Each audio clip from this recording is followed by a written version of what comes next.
Halo guys, selamat datang kembali di course aku tentang sejarah peradaban Cina kuno.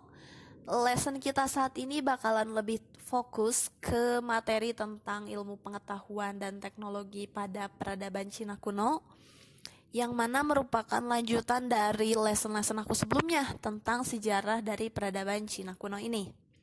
Oke, jadi buat kalian yang mau tahu kayak gimana sih sejarahnya bisa lahir banyak ilmuwan atau banyak teknologi yang lahir di Cina ini, boleh langsung aja tonton videonya dan simak serta pahamin juga videonya, oke?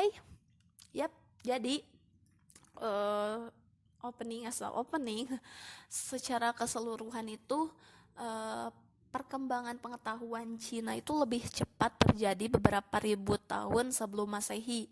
Jadi ini tuh terjadi ketika manusia dulu itu ada di zaman batu muda atau zaman Neolitikum. Dan di masa ini mulailah revolusi besar dalam cara hidup manusia di Cina.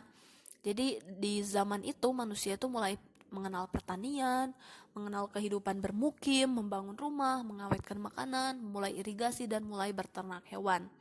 Jadi seperti yang aku bilang, di zaman Neolitikum aja mereka tuh udah kenal dan udah paham dengan sistem-sistem pertanian gitu.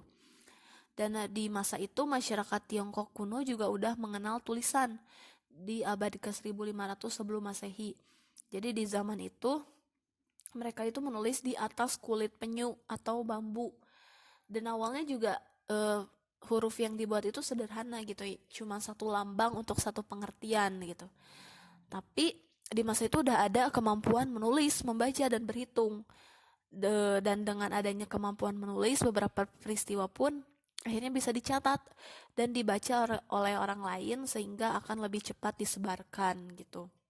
Dan kemampuan berhitung yang dimiliki oleh masyarakat Cina juga sangat menunjang perkembangan pengetahuan, karena catatan tentang suatu peristiwa itu jadi lebih lengkap gitu kalau ada data yang relatif lebih teliti dan jelas gitu. Nah, jadi perkembangan iptek di Cina kita bisa teliti dari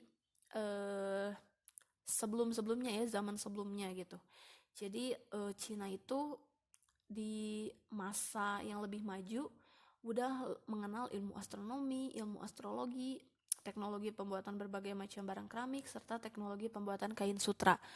Jadi peradabannya emang lebih maju sih ya kalau dibandingin dengan peradaban Indonesia yang kita jelasin dulu di zaman Neolitikum dan sebagainya. Nah, jadi teknologi di Cina itu ketika orang-orang masih ada di zaman prasejarah, mereka itu udah menguasai banyak ilmu, mulai dari astronomi, astrologi, dan sebagainya gitu. Dan masyarakat Tiongkok kuno juga saat itu tuh punya banyak banget ahli astronomi atau ahli ilmu perbintangan yang bisa membantu masyarakat dalam pembuatan sistem peninggalan. Dan berkembangnya ilmu astronomi ini juga merupakan dasar dari berbagai aktivitas kehidupan bangsa Cina, kayak sistem pertanian, pelayaran, dan sebagainya. Nah, jadi seperti yang aku bilang tadi, masyarakat Cina itu sudah mengenal tulisan sejak abad 1500 sebelum Masehi. Jadi sejak masa dinasti Shang, mereka udah mulai mengenal tulisan. Dan bahasa yang dipergunakannya itu berubah-ubah gitu, berbeda-beda di setiap wilayahnya. Dan tulisannya itu berupa huruf piktograf. Piktograf itu yang kayak gini. Jadi kayak satu huruf itu mewakili satu item yang pengen mereka ngomongin. Misalkan rumah, mereka bikin tulisannya itu yang kayak gambar. Jadi lebih ke gambar, antara perpaduan gambar dan tulisan gitu. Kayak gitulah, itu namanya piktograf. Dan di masa dinasti Zhou, menulisnya itu di potongan bambu. Cara menuliskannya itu dari atas ke bawah. Dan sekitar tahun 105 Masehi, di masa dinasti Han, ditemukanlah teknik pembuatan kertas yang dibuat dari campuran bubur kayu dan lem. Jadi aksara Cina itu kemudian ditulis di atas kertas. Dan penemunya ini bernama Sai Lun. Adapun di zaman dinasti Tang udah ditemuin lagi nih sebuah alat yang lebih maju, yaitu teknik cetak. Jadi ini tuh untuk mencetak buku dan kalender yang lebih tebal gitu ukurannya.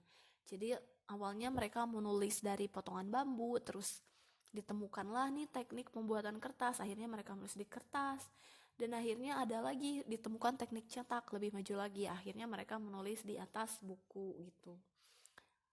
Oke, dan selanjutnya tentang astronominya. Seperti yang aku bilang, masyarakat Cina kuno ini sangat banyak ya ahli astronominya, karena disitulah mereka banyak kebutuhannya gitu. Astronomi itu penting buat mereka karena jadi dasar dari berbagai aktivitas kehidupan mereka. Mereka bisa berlayar, bertani, kan butuh gitu informasi tentang pergantian dan perputaran musim gitu.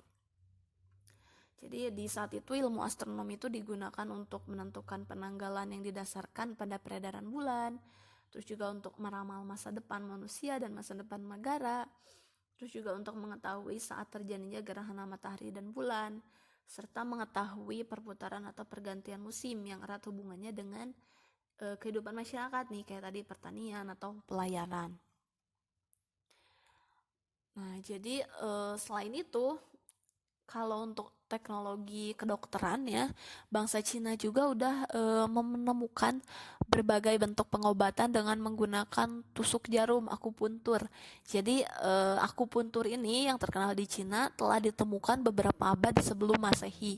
Jadi emang udah ada dari lama banget gitu oleh bangsa Cina ini. Nah, selain itu bangsa Cina juga udah dapat membuat barang-barang perdagangan yang bahannya itu kayak perabot rumah tangga, terus senjata, perhiasan, peralatan pertanian, dan sebagainya gitu. Jadi mereka udah bisa buat ini dan udah bisa dijual gitu, bukan cuma untuk konsumsi mereka sendiri doang. Nah, hal itu karena Cina terkenal atau kaya akan barang tambang kayak batu bara, besi, timah emas, dan juga wolfram. Jadi pembuatan barang-barang seperti perhiasan, perabotan rumah tangga yang kayak gini-gini tuh menunjukkan tingkat perkembangan manusia atau masyarakat Cina di masa itu. Selain ini juga Cina itu dikenal sebagai negara penghasil keramik dengan kualitas yang tinggi, ya dong gitu. Keramik Cina itu merupakan hasil kebudayaan rakyat yang sangat bernilai tinggi dan jadi salah satu komoditi perdagangan saat itu.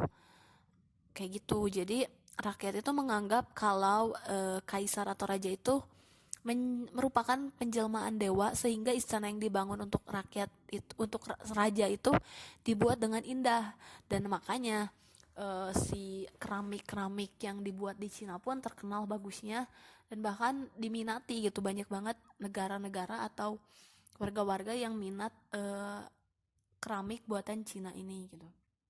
Jadi boleh dibilang peradaban itu maju. Jadi selain untuk bikin buat dia sendiri, mereka itu udah bisa berdagang, alat-alat perdagangan kayak gini kan, perhiasan, alat pertanian dan sebagainya. Dan seiring berjalannya waktu, teknologi di Cina pun mengalami perkembangan, sampai banyak banget perkembangan teknologi alat-alat yang diciptakan oleh Cina, dan manfaatnya itu masih dirasakan sampai zaman modern ini.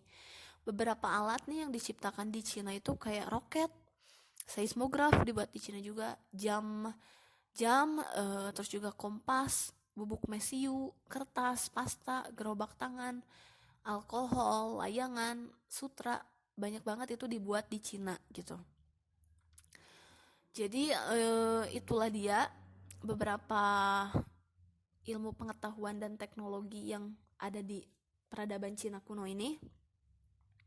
Peradaban Cina kuno ini salah satu peradaban yang maju dan menarik juga sih sebenarnya untuk ditelisik lebih jauh lagi gitu. Jadi buat kalian yang penasaran boleh kok cari-cari banyak banget referensi dan sumber tentang ini gitu. Oke, segitu dulu aja yang bisa aku jelasin untuk lesson ini. Masih ada beberapa lesson terakhir lagi di course ini, jadi pastiin kalian tetap nonton videonya. Jangan lupa juga untuk share and like course ini, lesson ini boleh.